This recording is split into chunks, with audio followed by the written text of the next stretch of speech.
مولانا محمد معدن الجود والكرم وعلى آله وأصحابه وبارك وسلم.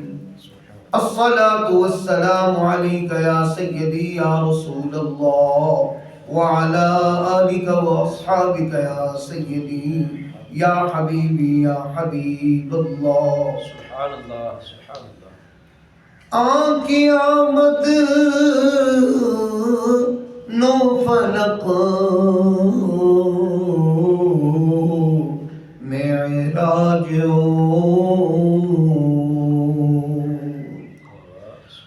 آنکھ آمد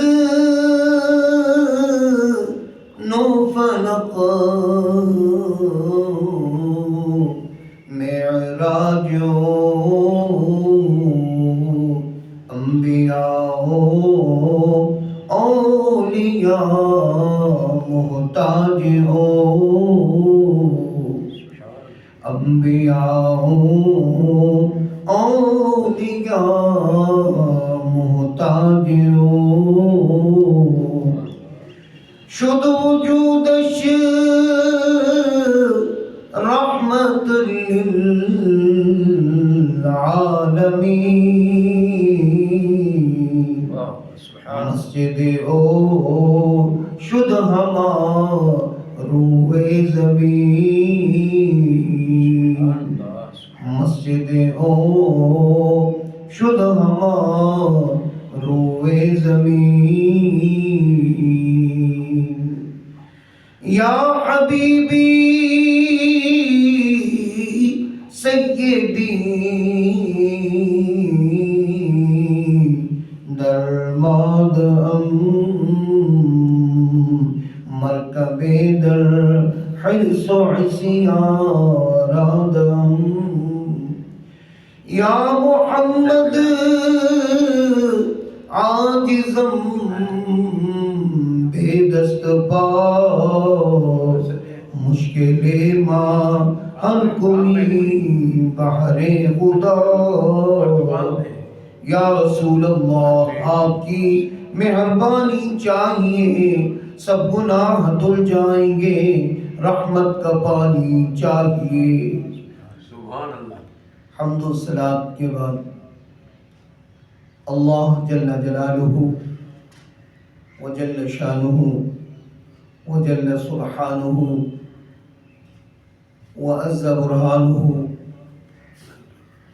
وعز اسمہ کی حمد و ثنا کے بعد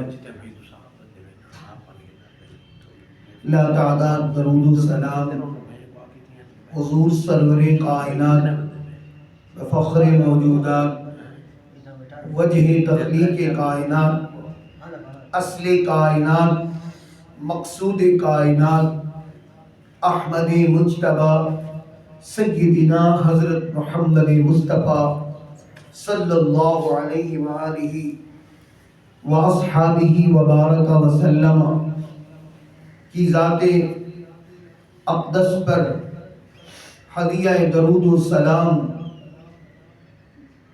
عرض کرنے کے بعد دعا ہے کہ خلاق عالم میری اور آپ کی حاضری اپنی بارگاہ عالیہ میں شرف قبولیت عطا فرمائے اور دربار رسالت میں بھی ہم سب کی حاضری قبول فرمائے. آج 27 رجب المرجب کا دن ہے. رات 27 کی گزری جس رات کا انتخاب اللہ جل وعلا نے اپنے محبوب علیہ السلام کے معراج کے لیے فرمایا. آپ کئی مرتبہ سن چکے ہیں کہ دیکھیں کہ آقا علیہ السلام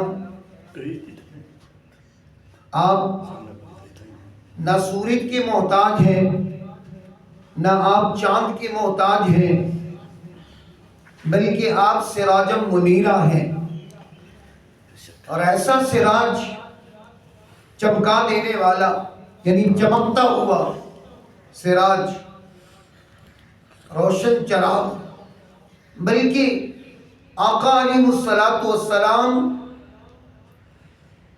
حقیقت کے اعتبار سے نور ہے اور چاند کو بھی میرے آقا علیہ السلام کے نور سے حصہ ملا، سورج کو بھی میرے آقا علیہ الصلوۃ والسلام سے کے نور سے روشنی ملی، حصہ ملا، ستارے ہوں جو کچھ بھی ہوں میرے کریم آقا علیہ الصلوۃ والسلام کے نور سے سب کو حصہ ملا۔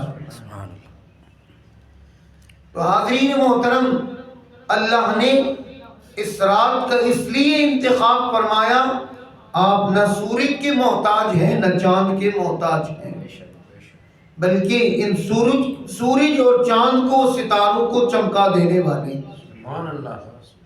حاضرین محترم، تو اللہ نے سورہ بنی اسرائیل میں اور شروع کا جو پہلا لفظ جو ہے اس سے اپنے پیارے محبوب علیہ الصلوۃ والسلام کے معراج کا آغاز فرمایا۔ تو اس آپ یہ سمجھیں کہ معراج کرنے والی ذات وہ اپنی نبوت و رسالت میں بے مثل اور بے مثال ہے، اور جو سیر کروانے والا ہے، سیر کرانے والا، وہ اپنی وحدانیت کے اندر بے مثل اور بے مثال ہے۔ سبحان اللہ، سبحان اللہ۔ تو اللہ نے لفظ سبحان سے آقا علیہ الصلوۃ والسلام کے معراج کا جو ہے سفر کا آغاز فرمایا، اس کو شروع فرمایا لفظ سبحان سے۔ سبحان کا معنی کیا ہے؟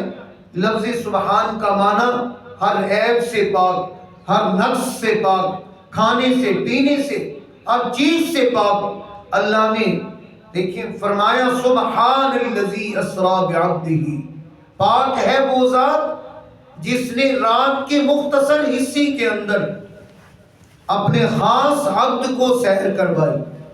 یہاں اسرا بنبی ہی نہیں بلکہ اسرا بنور ہی نہیں فرمایا اسرا بعبدہ، اور اسرا بروح ہی نہیں فرمایا کہ میں نے، یعنی پاک ہے وہ ذات جس نے روح کو سیر کروائی۔ عبد ہی اس لیے فرمایا کہ روح اور جسم کے ساتھ اپنے بندہ خاص کو سیر کروائی۔ کہاں سے کہاں تک؟ لیلم، رات کا مختصر سا حصہ، تھوڑا سا حصہ، من المسجد الحرام الى المسجد الاقصی، فرمایا مسجد حرام سے لے کر مسجد اقصی تک، یا مسجد اقصی کی طرف۔ آگے کیا فرمایا؟ الذی بارکنا حولہ، ہم نے ارد گرد برکتیں رکھی ہیں، لنریہ من آیاتنا، تاکہ ہم اپنی نشانیاں دکھلائیں۔ انہ هو السمیع البصیر، بے شک وہ سنتے ہیں، سننے والے اور دیکھنے والے۔ سمیع سننے والے، بصیر دیکھنے والے۔ حالانکہ یہ دونوں صفات اللہ رب العزت کی ہیں، لیکن کریم آقا کے اندر بھی یہ دو صفتیں پائی جاتی ہیں۔ یہ دو صفتیں ہیں، آپ بھی سنتے بھی ہیں، دیکھتے بھی ہیں، لیکن اللہ کی یہ دو صفتیں ہیں یہ ذاتی طور پر ہیں۔ سننا اور دیکھنا یہ ذاتی طور پر ہے، لیکن میرے محبوب علیہ الصلوۃ والسلام کو اللہ نے یہ دونوں صفتیں عطا کی۔ یہ عطا کی ہوئی صفتیں ہیں، یعنی میرے مصطفیٰ عطا سے سنتے بھی ہیں، دیکھتے بھی ہیں۔